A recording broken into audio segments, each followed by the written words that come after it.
Ngayong panahon ng kalamidad, mas pinadali ng social media ang paghahatid ng tulong at impormasyon sa mga apektadong pamilya.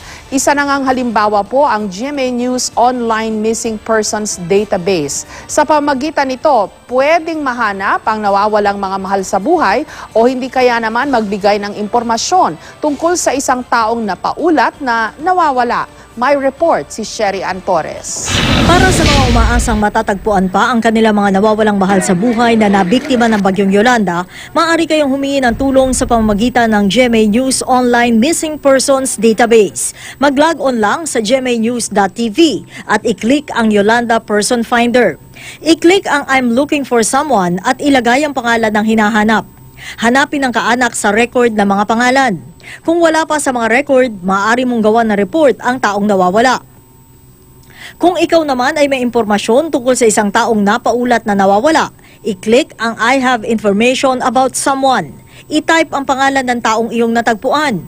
Ilagay ang mga impormasyon na maaaring magamit para siya ay matuntun. Maaari ring gamitin ang person finder sa pamamagitan ng inyong mga mobile phone.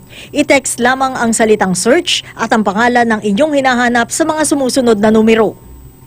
Ang GMA News Online Database ay pinapagana ng Google Person Finder. Hindi lahat ng impormasyong matatagpuan sa database ay beripikado.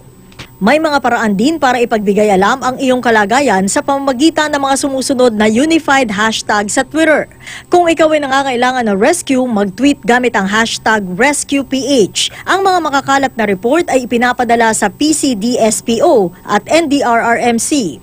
Para naman sa impormasyon tungkol sa mga aid at relief efforts, mag-tweet gamit ang hashtag ReliefPH. Para mag-ulat ng mga nawawalang tao, gamitin ang hashtag TracingPH. Kung ikaw naman ay nasa ligtas ng kalagayan, gamitin ang hashtag SafeNow.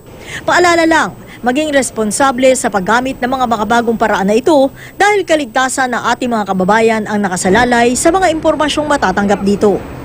Sherry Ann Torres, GMA News.